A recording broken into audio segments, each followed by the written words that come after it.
Good afternoon, everybody. This is Nathaniel Provincia with my very good friend, Dr. Worster. Everybody. And I got Todd Whitaker. Yo, we got the Todd Whitaker, one of the most amazing speakers, educational leaders, author of like 7,000 books. Eric, I don't know how we did it, but we got Todd on the show, man. Todd, how you doing, sir? So God bless you. So good to see you, man. I'm doing great. It's the Todd Whitaker, not the. I'm not from Ohio State, so just keep that in mind. But it's great for me to have a chance to connect with you all, and it's an honor. Oh man, yeah, absolutely. You know, I remember, a couple years back, I was at a conference and I was just watching you speak. This is when I was a principal, and I was watching you speak, and I just resonated so much with your style. Very homespun, very down to earth, and just owning the stage and just sharing your passage and sharing your leadership journey, and like, what great teachers do differently, and shifting the monkey, and what great principals do differently. And I'm just listening to him, I'm like, I want to be like that guy. And if I were a teacher, I would want to work for this guy. And I'm just like, I was like, one of these days I'm going to have a conversation with Todd, and the universe abides, man. If you manifest hard enough, things happen. So I'm just honored, bro. It's awesome. Well, I always say, if you want to be like me, aim higher. So just kind of keep that in mind. But it's a treat for me to work with you. It's really interesting. I am an educator. That's really what I am. That's all I want to do is make a difference. I don't have t-shirts. I don't sell bracelets. I don't promote. Because that's not what educators do. Yeah, exactly. And so that doesn't mean that's how people see me, but that's what I hope to be. Yeah. And I always tell people, and this is true for any of the podcast listeners, anyone, you can call or email me anytime you want to. I don't have any people. And as long as you're on the side of kids, I'm on the side of you. Because sometimes our jobs are lonely. Even teaching. I say teaching is the most isolated profession, which is weird because you're never alone. But at times you're lonely. And I don't want people to feel that way. And the neat thing is, if you call and ask for my advice, you can ignore it and I'll never know the difference. So that itself is a game saver for me too. And you're in, go ahead, Eric. Go ahead, Eric. Can you give our listeners just an overview of your illustrious career? Well, the illustrious part will be very short, but just the average career.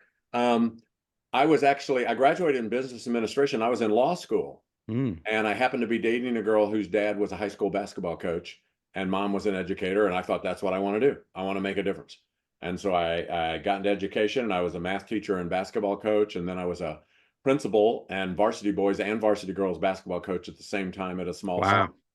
And then went to Jefferson City, Missouri. And my wife and I we met there, are sort of there. And we were both principals there. And we were blessed. My wife used to speak more than I did, and our superintendent would let us do whatever we wanted. He truly phenomenal, and but I felt guilty being away from my school, and so what could we do? And we moved to Indiana State University, where I work with future principals and superintendents, and then moved back to University of Missouri, where my wife's in charge of the principal superintendent preparation program, and I'm kind of a part-time nobody. Back to Missouri because my girls were both here and teachers. And so we thought, what the heck? And I kind of started writing books, but my goal is to do the how. People go, know your why. I go, what if their why is stupid? But it's interesting. It's sort of like build a culture. Well, anyone can say it. It's doing it. Yep. That's my first book was dealing with difficult teachers. Because I was a middle school principal, and you can't hide an ineffective teacher at the middle school. Yeah. Because every day the kids are on the hunt for weakness. Oh, yes. But it's how do we do it effectively so we don't lose credibility with all of the caring and giving people we do. And, and so that was kind of it. And then dealing with difficult parents, and what do we say? And it's sort of like, if this makes any sense, and I try to do this with people I present to, and also in books I write. Doesn't mean I do, but I try to. As a principal in 3 different schools, I always told my teachers, I don't want you to call parents if you don't know what to say when you call parents. I don't want you to lose confidence. It was never about me. I love confrontation.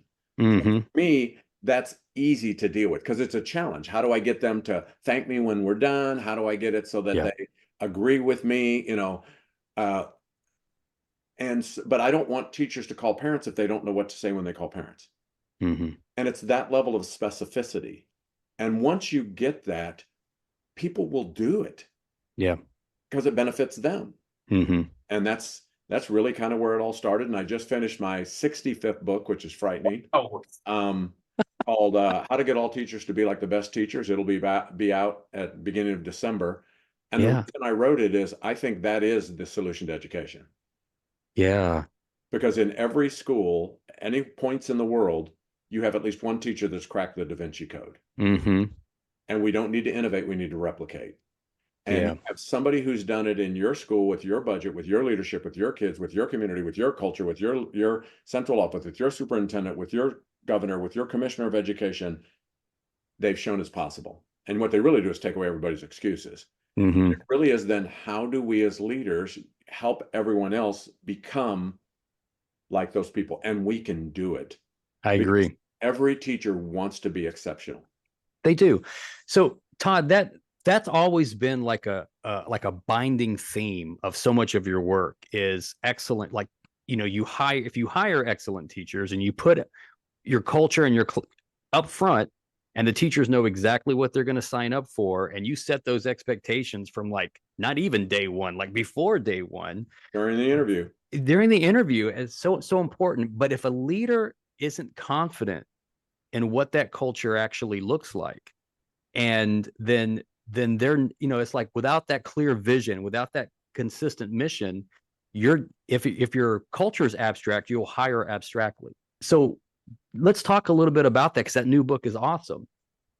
Do principals have the skills needed to hire the best people available when there's a shortage right now? And we know this, like there is the teacher pool, the teacher candidates now is not necessarily what it was 10 years ago.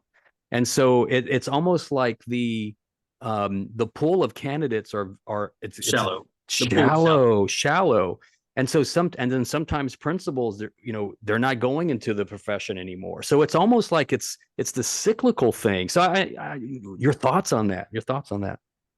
Well, I do think the demonization of teachers hasn't been helpful. No. But I also think, and it's funny because in my book, I talk about macro, micro. This is how we do it in the world, but this is how you do it in your school. Mm-hmm. And I have great faith. I can teach any principal to not only hire exceptionally, but attract people more than anyone else can. Mm. And anytime as a principal, anytime I'm in another school as a principal, I'm recruiting. Absolutely. We had teachers, but you know what? I want exceptional teachers. Mm-hmm. And most people will settle for average because they're more Mm-hmm. comfortable with average because they're average. I was a high school principal at 25. This story's nothing, but I'm just going to tell you it and you can always edit it out. I was a high school principal at 25. I was in a very, very, very, very small, isolated town.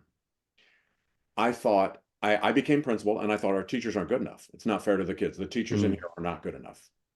I've got to get better. I've got to hire better teachers. And where am I going to get them? Nobody's coming there. Why am I there? And I thought there are 4 universities that most of our applicants, when we get them, have attended. Like most of even in a Commonwealth of Virginia, Mm-hmm. so many universities, but Right. there's half a dozen that most of the applicants, a large percentage of. Yeah. I'm 25. I've been a principal a month, 1 month. And I called the 4 universities, the heads of the student teachers. And I said, do you ever have workshops for student teachers on professional dress, classroom management, where we evaluate their resumes, where we do practice interviews? Even student teacher supervisors that don't do it are going to say, yes, we do. Exactly. You look like an idiot if you don't. Exactly. And I go, do you ever have practitioners come in and lead those? And guess what every single one's going to say? Yeah. And I go, do you ever need volunteers? Guess what everyone's going to say?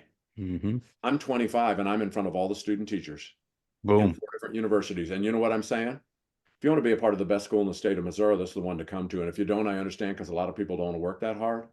But you need to know at our school, we don't have we don't hire people to fall in line. We hire people to form new lines. Mm-hmm. You want to make a difference from the day you walk in the door. This is the school to come to. We don't have a pecking order. I don't I have a love it. seniority list. But if you want to make a difference from day one, come to my school, and you're never. Who's the only person doing this? That's right. I don't. Why doesn't every other principal do it? I don't even understand that. And then I talk to the student teacher supervisors and I go, do you ever place student teachers? Well, there's student teacher supervisors. Do I already know the answer? The answer is yes. Mm-hmm. And I go, can I tell you a deal? You put them in my school, they're only going to get the very best teachers. I'm never going to put them with an average teacher. They're only going to student teach with exceptional teachers. Guess where every student teacher wants every student teacher to teach? That's right. And you know what's funny? I never said, oh, what do we do with the teacher shortage? And I don't understand why everyone doesn't think like that. I really don't. But you learned that from somewhere. No, you didn't just wake up one morning and just say, I'm gonna be innovative. Yeah, no, you know where I learned it? I walked in, I go, my teachers aren't good enough. What am I going to do? Nobody's going to apply here. Yeah. And that's it. Yeah. And I thought, what can I do? I know what I'm going to do. I'm going to attract all of the students graduating to my school. That's right. Todd, and I just think that's the way that may not cause the teacher shortage, right? But it helped my teacher shortage. And what I want to know is there wasn't a teacher shortage and I'm doing this. Mm-hmm. So when we say, well, because of COVID and this, and now there's a teacher shortage, I go, well, tell me what you were doing 15 years ago that was just knocking it out of the park. You were doing the exact same thing. Exactly. And you hired lots of average. Yeah. And the average people weren't really very good and they couldn't manage a class and they become discouraged and they leave. Yeah. And the other thing is teach your teachers to be exceptional classroom managers. Mm-hmm. Because then they like their job. Yeah, exactly. And test scores go up, retention goes up, teacher morale goes up, principal morale goes up, because all of a sudden your teachers are masters of classroom management. But instead, what we do is we tell people to do it. We don't teach them how. We've all been told to raise our test scores. Right. But you know what? Nobody's been holding back on that. Exactly. So that's one thing I appreciated about your books. And your book, like your shorthand, like for our teachers and our principals, it's Have You Read the Whitaker book? So congratulations for being a part of our vernacular. Todd, question for you. It's a two-parter. One, what do you think, and you just mentioned classroom management, but what do you think makes a teacher exceptional? And then there's a part B to that. The thing I think that's really critical is I think all great teachers have the same goal. They just they have different pathways. Think about even a teacher greeting kids, and you'll look on TikTok and you'll have somebody who's doing daps with all the kids and has a different one for every kid and a handshake. You know what? I couldn't do. I can't even tell my 3 kids apart. But if that works for that teacher, but you know what every great teacher does? Make some type of connection. And with some, it could just be hi to each kid when they come in. Some, it could just be they make eye contact and smile. But they're all making that connection with the kid. But the real thing that separates great teachers, it isn't a relationship, it's a learning relationship. If it isn't foundational and real, I always say it's not a dinner party, it's a school year. If it's not foundational, if the foundation isn't in learning, you really can't connect with people for 180 days. It's too hard. Wow. You can glad hand at a dinner party. I think it's treating kids with respect and dignity every single day. I think it is have a high level of self-awareness. It's really interesting. You can learn from great teachers because great teachers see the world as an unlimited sum game. And average teachers see the world as a limited sum game. And a limited sum game means only some of us can be successful. Yeah. An unlimited sum game means everyone can be successful. And that's the way great people think. And that's why they're so willing to share. I don't know if that's helpful there. It is. The other thing is, it's so funny when people go, because one of my books is What Great Teachers Do. When people go, how do you know it's a great teacher? And you know what I say? You know it's a great teacher. Of course. You're just trying to pin me down because you're hoping it's you. But you know if you're great or not. You know who's great. Yeah. You just do. So I think the hard thing, and I know you talked about anybody can learn from that exceptional teacher, and I agree. And Nathaniel agreed with you. I think, and so this is for me. I think there are different kinds of exceptionality. Like I have seen very different teachers be exceptional in very different ways. Right. But, and this is me, for some of those exceptionalities, I don't know how to teach those things to somebody who doesn't inherently have some of that. So that's my take. I think I can take anybody and make them an above average, but exceptional to me, it's almost like, and that might be my mindset of you have something inside of you that says I am not going to fail. And for people who don't have that, I don't know how to instill that within them. I think one of the first things we have to do is people have to change their behavior before they can change their belief. Mm-hmm. And if I teach you something that works, Yeah, you will do it. And you won't do it because you value me. You'll Right. do it because it helps you. And that's how come I always go back to classroom management, which is funny because I didn't used to. It really is the Mm-hmm. pandemic and people saying kids are out of control. So I thought trying to help them with that. But think about something like proximity. Okay. Yep. Great. Some great teachers use proximity, but some great teachers don't. So proximity is not the variable. But a great teacher that uses proximity does it right, and it has to be embedded in your teaching. So what happens is proximity has to be a part of your teaching every single day, or else it becomes an event. Mm-hmm. Mm-hmm. And the benefit is of using proximity is coincidentally, I can end up by Nathaniel exactly when I need to end up by Nathaniel, and it doesn't draw attention to him because Mm-hmm. the day before I was by you, the day before I was by this person, the day before I was by them. And once you teach teachers that, I promise they can do it the next day. But if Yeah. you have to figure it out on their own, I don't embed it in my teaching. So it's only when I'm mad at a kid, and Mm-hmm. then all of a sudden I draw that kid gets all the attention, if that Mm-hmm. makes any sense. It's sort of like, and this will sound so dumb, and I'm a hillbilly, and I'm going to use the word secretary, but put in your own word there. Did you know if you're a principal new to a school, doesn't mean you're a new principal to the world, you may have been in 3 other schools. Mm-hmm. You're a principal new to the school. Did you know your secretary wants to know how you want him or her to answer the phone? Mm-hmm. Only though until they answer the phone. Mm-hmm. Because if they've answered the phone, now you're correcting their behavior. Mm-hmm. But until they've answered the phone, now you're establishing expectations. And what's weird is the better they are, the more they want to know. Because you know what an outstanding secretary wants to do? Make sure you know they're outstanding. I'm going to answer the phone better than anyone you've ever wanted. This is how you want it. I will do it every time. I'll never not do it. Yep. If you let an exceptional person answer the phone for 2 weeks and then you correct them, they will never forget it the rest of their career. It'll always be a little chip between you and them and your relationship. That's interesting. And so I think and you also have to be in classrooms. You have to help people know. It's like redirect. Yeah. Great teachers redirect, average teachers redirect, poor teachers redirect. Average teachers, when they redirect, do you know their first 2 instincts? Stop teaching and look at the kid. Mm-hmm. Who just became the most important kid in the classroom? Yeah, that's right. The kid. And then what's funny is we talk about kids nowadays. Great teachers, when they redirect, keep teaching and do not look at the kid. Because I can literally be walking around and go, and literally, Eric, you're over here. And I'm going, does anybody have any ideas? Eric, Karen, Alexa, do you guys have any ideas? Anybody over here? I redirected, but I didn't give you any attention. That's right. I used to with my teachers, you all probably do this too. Probably everybody listening does. I would save up half a dozen of my most challenging parent phone calls and have all my new teachers come in and hear me make the phone calls. Yeah. This isn't practice. They hear me make the phone calls. Exactly. And they hear the exact wording, exactly how we start. And I always tell my teachers, I don't care if you do something different than me. I don't care, but just make sure it's better. And if it's better, do it because I'm just an average person. But if it isn't better, here's at least something that will allow you to be successful. I had to teach my bus drivers how to manage kids. I had to teach my custodians. That's right. That's right. Bus driver, you think teaching's hard. Bus driving's hard. Oh my gosh. Yeah.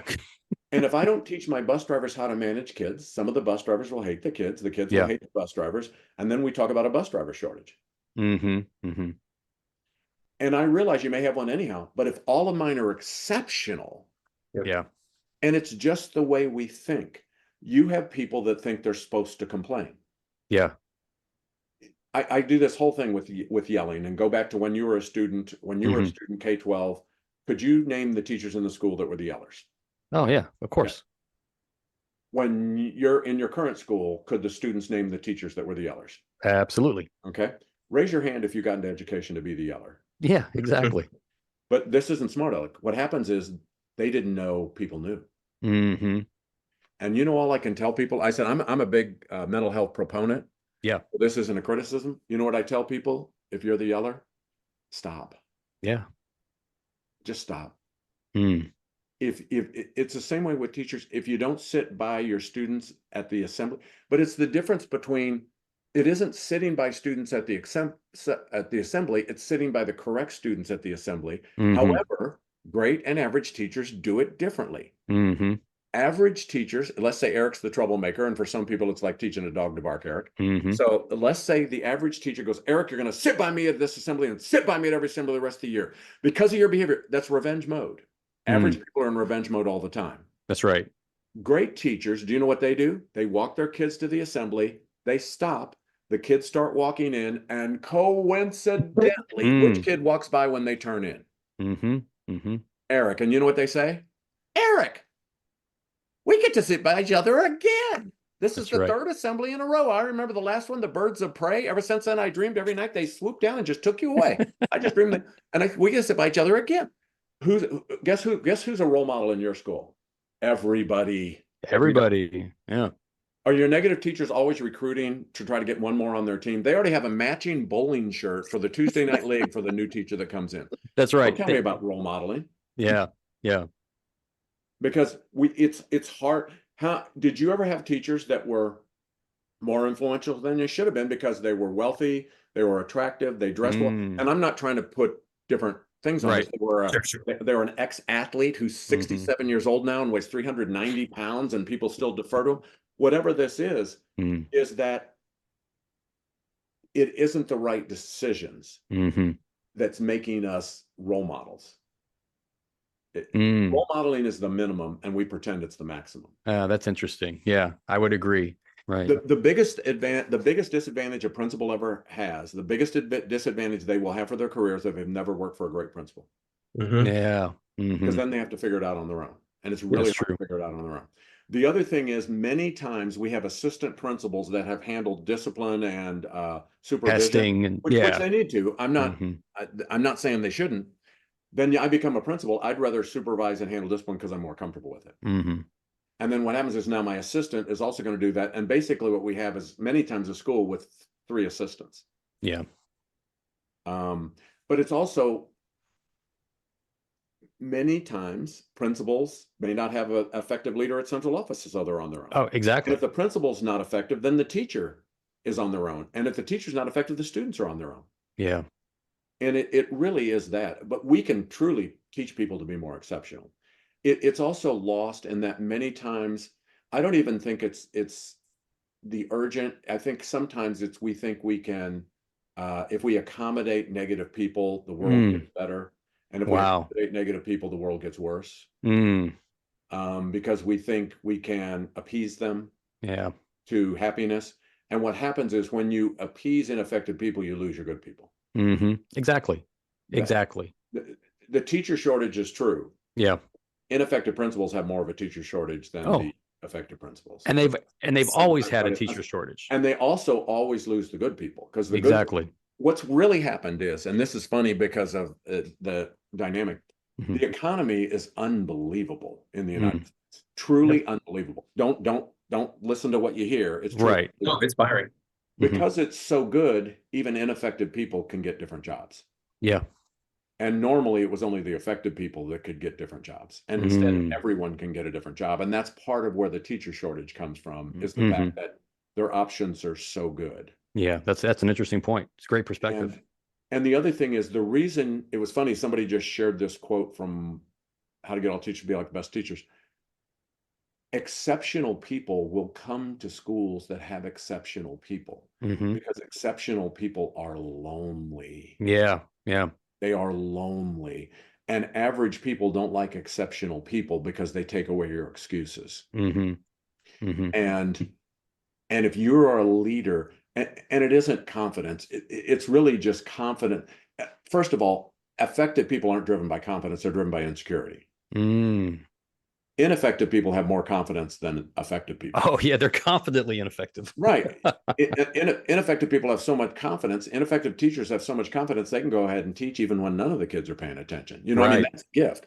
Yeah. But what happens is, when we think about stuff like imposter syndrome, is the fact that I always say people who feel like they have imposter syndrome for the most part probably shouldn't. And people that don't feel like they have imposter syndrome for the most part probably should. Wow. But it's because high achievers compare themselves to perfection. That's right. And if you compare yourself to perfection, you innately have imposter syndrome. Yeah. And if you compare, and what happens is great people compare themselves to perfection, average people compare everyone else to perfection. So they have imposter syndrome. That's fascinating. Because I'm pointing out flaws in each of you, or in each of whoever. I don't mean you in particular. It could be us. Well, it really was you. I just felt like you're being kind. Back to the host.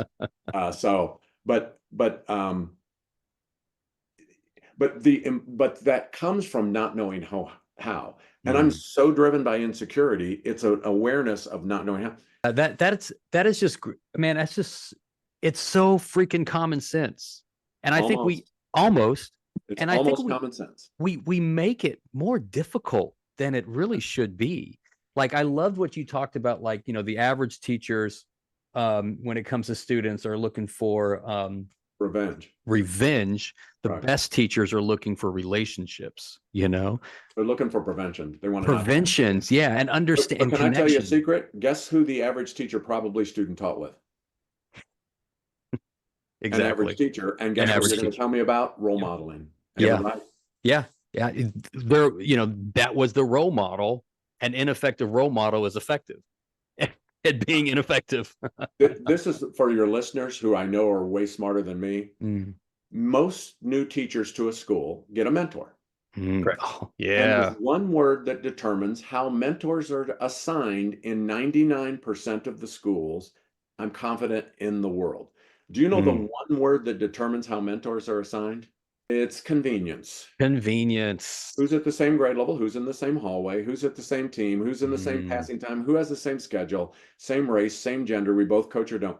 When I assign a teacher to a mentor, who am I directly or indirectly telling them that I hope they become at the pinnacle of their career? Wow. That's right. Mentor. Yep. But understand this. What happens is an average person would rather ruin the career of a new person than tick off a teacher that complains all the time who doesn't get assigned a mentor, get assigned to be the mentor. Eric, so I throw you under the bus. Wow. Instead of, but it's teaching that principle. How do I communicate with the teacher that wanted the mentor and doesn't get them? And I can give you exact language to use. Yeah.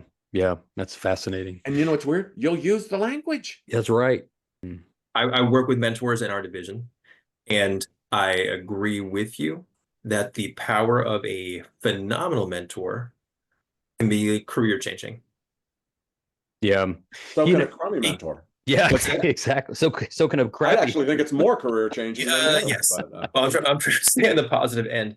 The challenge we see, you know, and it is a systemic kind of thing with, like you mentioned, exceptional principals are better at keeping exceptional people.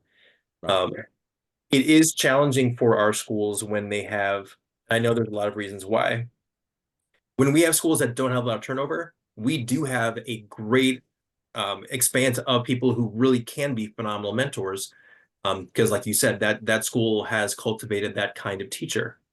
It's schools where we have higher turnover that it just becomes an issue because exceptionality is less likely to bloom in those places, and then cycles continue. Yeah. You know what? You don't need to replace the teachers. Guess who most likely is the one person you need to replace in that school? And I'm not, or replace, meaning it could replace themselves by just being better. And I'm someone that never thinks the problem's kids, but I might think it's this kid. I never think the problem's teachers, but it might be this teacher. Right. I think the problem's parents, but it might be this parent. I don't think the problem's principals, but it might be this principal. And if I continue to have schools that have ineffective principals, I'm thinking, who's choosing those principals and who's cultivating and who's can I give you an example of one thing? Great principles without exception. Most of my books are actually based on research. I just take the research out because I think nobody will read them. Great principles without exception have faculty meetings teachers look forward to and value, without exception. No average principals have faculty meetings teachers look forward to and value, and all great principals have faculty meetings teachers look forward to and value.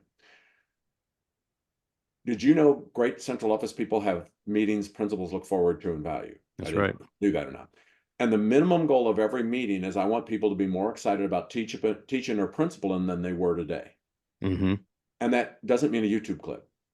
And I think some of them are funny with the cats and stuff. And it doesn't mean cupcakes and I like to snort frosting. But what it means, what makes the meetings valuable is you leave with something you can immediately implement to be more successful. Great. Yeah. As a principal, many times I went to central office meetings. I wanted to take a litter opener and stick it in my thigh just to make sure I was still alive. So yeah, anyhow, exactly. I'm going to give you a quick question here. And do you supervise principals, Eric? I do not. Do not. Okay. I used to. Okay, got it. I'm going to give you a quick example. Yep. Interview. You said there's a shortage of teachers. Oh man. Okay. What are we going to do? Okay. Checking references. Have you guys ever checked a reference? Yes. Do you know the most common question people ask when they check a reference in any profession? Nope. Would you hire them again? Oh yeah. There you go. Okay. What percent of the time do you think the answer is yes? Probably 90. Yeah, 95%. Okay. They could have done something horrific with a turtle and made that cut off. So they couldn't. So anyhow, there's nothing wrong with that question. It's a softball question, but all I want is exceptional. Mm-hmm. What happens is we're asking questions that don't tell us if it's exceptional. So I say, would you hire him again? You tell me yes. Guess what my next question is? Would you recruit him? So that's a good question. Yes or no, doesn't matter. Let's pretend, Eric, you say the answer is yes. But you could say the answer no, it doesn't matter. Right.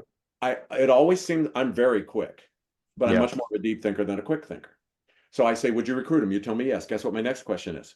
Okay. So I said, Eric, would you hire him again? Yeah, you told me yes. I said, do we recruit him? You tell me yes. Here's my next question.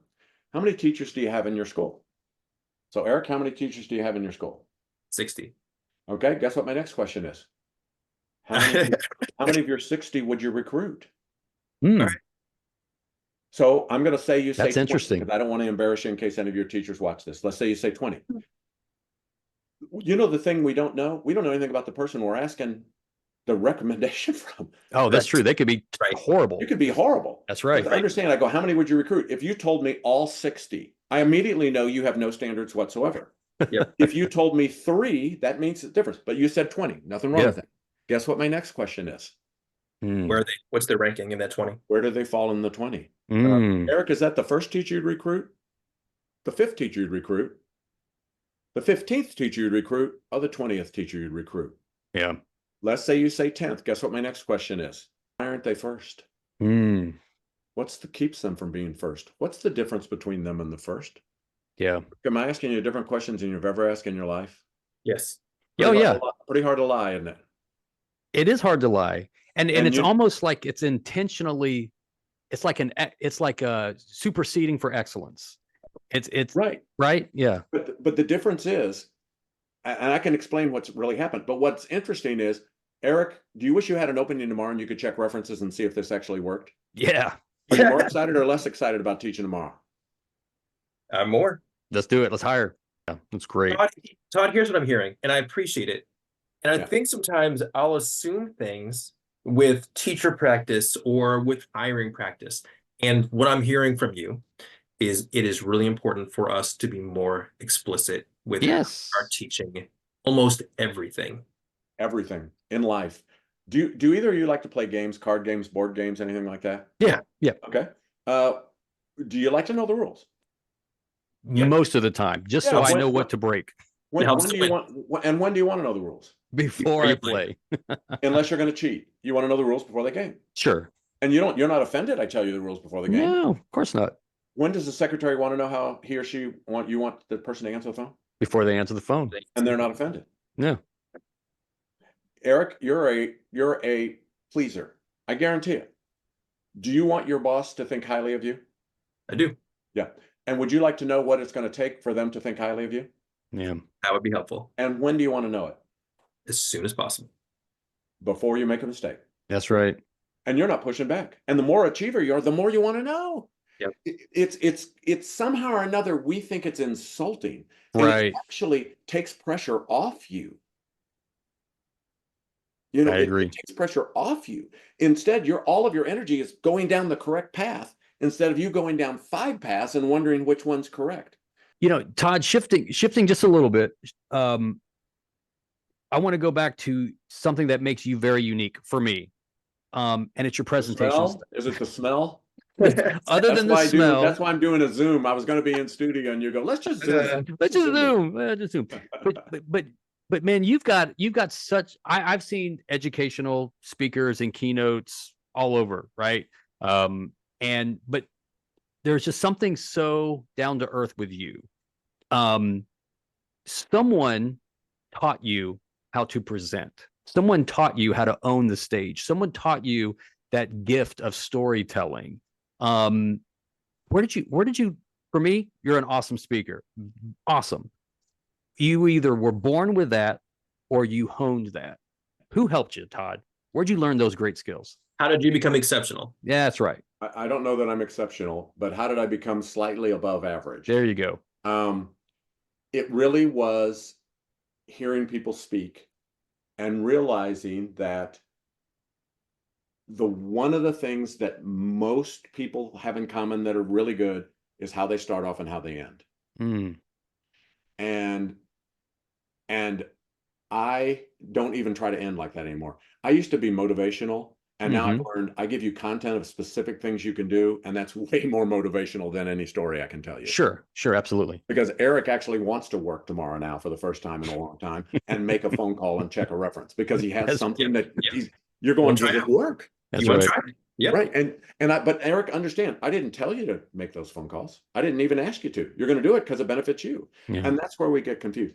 And so that was it. The other thing is, we were in Jefferson City, Missouri, we had not passed a bond issue for 39 years. Wow. And we had a phenomenal superintendent, the one who let my wife and I do things, phenomenal. And he put me as the point person because it was for middle schools and I'm a middle school guy. And he put me as the point person, and I probably spoke 150 times in a year. Spoke to like 3 women in their family room that are DAR members. When I'm done, they're going, that was good. Who are you? That kind of thing. But it's unbelievable practice. Yeah, that's right. I've never practiced. I've never got in front of a mirror. I've never written anything down. People say to me, because I get, I speak 100 times a year. Yeah. And people will say to me, what are you gonna speak on? And if it's somebody that I know and is my friend, I go, I don't know, we'll see. But it's because it's here. Yeah. It's not a PowerPoint slide. That's right. It's here. This is what I'm really trying to change in people is their belief system. And I talk about the fact, I work with teachers and principals in central office everywhere, and also businesses too, but I just don't know much about them. Is that you just have to think like great people think. And once I teach you how great people think, you know what you're thinking? That is how they think. Yeah. And you know what? Now you can think like that. Yeah. But but what happens is we're surrounded by so much average, we start to think average is right. I agree. In every walk of life, from customer service, everything is like horrible, like low average is what we've accepted as the norm. But the thing to understand is, if you go into a place, it isn't society today. Losers say it's society today. Losers say it's extended unemployment benefits, participate. That's what losers say, because they hope that's it. Because otherwise it's you. That's right. Otherwise it's you, and it's no fun when it's you and you're ineffective and everybody knows it. That's right. But I teach you how you're not going to be ineffective. And you'd be amazed how much people culture. First of all, we could talk about culture forever. Yeah, sure. In a negative way. So you need to understand it's people talk about it way too much now. It's ridiculous. Right. I've written 5 books on it. It isn't culture, it's leadership. It's never been culture. It's always been leadership. But it's safer to say it's culture. What can I do with the culture? That's why I didn't run a culture book. And you're sitting there thinking, no, it's culture. It's culture. Okay, I'm going to ask you a question then. If you think it's culture and I think it's leadership. Yeah. How come Alabama football fans are concerned that Nick Saban has retired? Right. If the culture's so strong, it doesn't matter, right? Nobody care. Yeah. But it's leadership. It's leadership. I agree. It's always been leadership. I agree. And think about how many people, when you hear presenters, when you hear people on social media, whatever, I'm a social media guy. when they're going, well, the real key is to build relationships and have a good culture. What is that? An idiot can tell you that. That's right. And you know what the idiot can't tell you is how to do it. And they teach you, they tell you they don't know how to do it, so they can't teach you how to do it. And then average people are very comfortable with that. They're going, that's right, culture and relationships. That's right. That's right. That's right. How do you get there? Man, Dr. Whitaker, awesome. I want to make sure we are honoring your time. I know we are past the time we said. This has been a great conversation. Oh, it's so awesome. Any final questions? Todd, I just wanted to, once again, you are so generous with your time.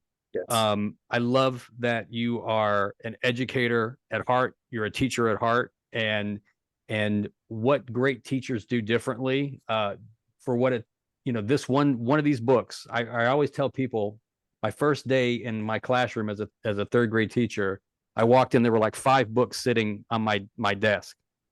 This was one of them.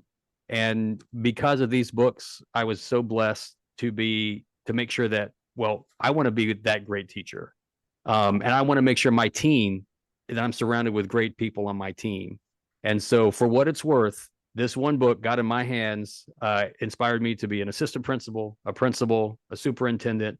And for what it's worth, I get to travel every state, 150 days a year, making sure that every kid has just the absolute best teacher, and every principal, is giving what they can do. So you have been an inspiration to me.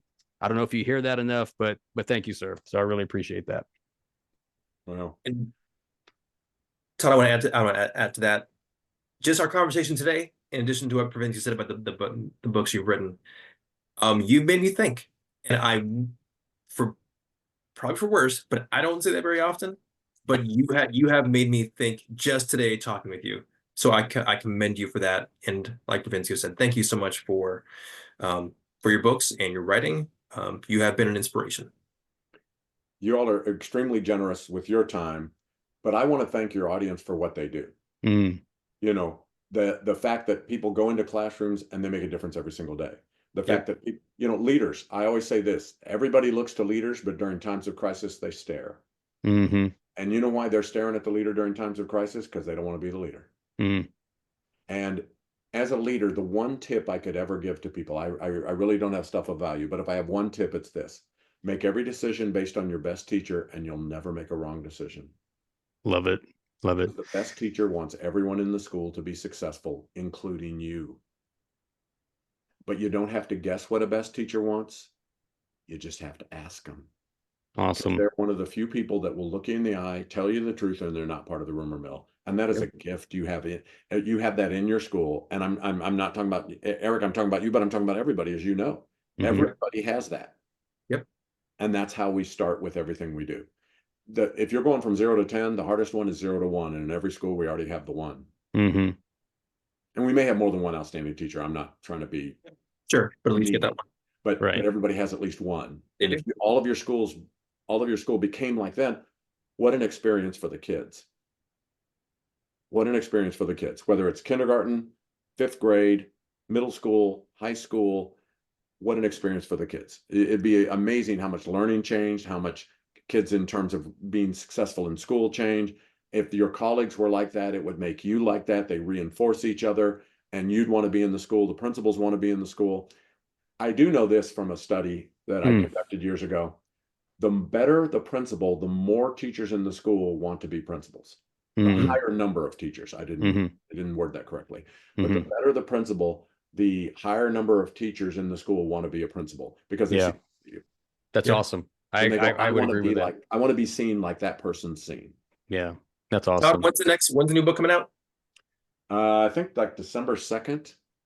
Fantastic. All right. 2 weeks. I'll be honest with you. It's the most excited I have been in at least 5 years in a book. How to get That's outstanding. the best teacher. It may not be any good because I can't read them. I just write them and send them in. But it's very close to my core, and the closer it is to my core, the more satisfying it is to write. Oh, absolutely. Well, I can't wait to get it. That's on my birthday, December 3rd. I'm going to get it. Eric, that's my birthday present. Hook me up. You got it, pal. All right. And also, I'm nobody, but if anybody ever wants to visit, my website's toddwhitaker.com. I don't have any Awesome. people.